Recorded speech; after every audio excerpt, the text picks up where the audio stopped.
outre les différents facteurs de stress que nous venons d'énumérer préalablement, s'ajoutent des pressions multiples qui nous sont imposées par la société, que l'on s'impose soi-même. Nous allons rappeler certaines d'entre elles. Alors les médias sont surtout le moyen pour transmettre ces différentes injonctions, sont le canal par lequel elles nous parviennent. Elles émanent essentiellement, ces injonctions, des médecins, notamment, voire même des psychologues, pour ce qui est des pressions éducatives, cette fameuse éducation bienveillante. Les médecins, eux, les sages-femmes nous invitent à respecter un certain nombre de recommandations en termes d'alimentation, bio, notamment en termes de matériaux plus ou moins toxiques pour les jouets, pour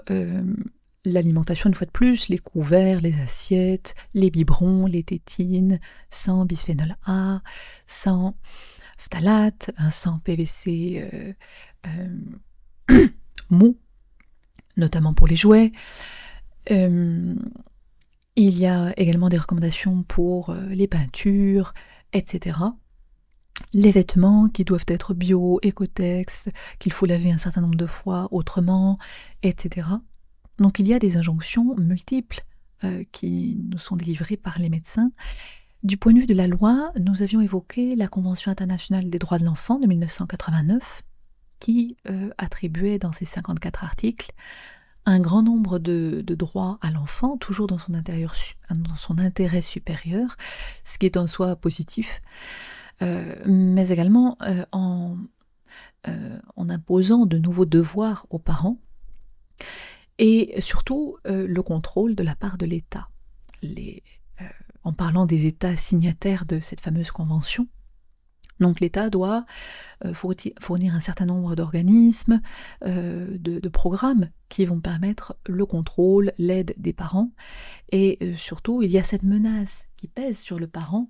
de se voir par exemple retirer ses enfants. C'est ce qui fait que d'ailleurs de nombreux parents en burn-out parental qui commettent des violences sur l'enfant, car le burn-out parental a cela de spécifique qu'il amène, même si c'est assez tabou, le parent dans certains cas à commettre des négligences et des violences sur l'enfant. Donc il y a cette menace qui pèse sur le parent qui fait que comment puis-je en parler si je crains également qu'on me retire mes enfants, éventuellement d'avoir des poursuites pénales, etc. Et mon entourage, l'entourage lui-même, impose pareillement une certaine pression dans le nombre d'enfants qu'il faudrait avoir, au bout de combien de temps, en éduquant de quelle manière, et surtout avec des recommandations qui sont peut-être caduques, c'est-à-dire qui correspondent à un système, à un contexte qui n'est plus le nôtre, celui de nos parents, de nos grands-parents.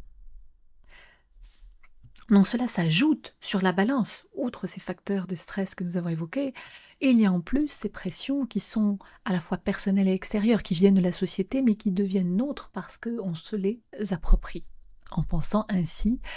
devenir un meilleur parent.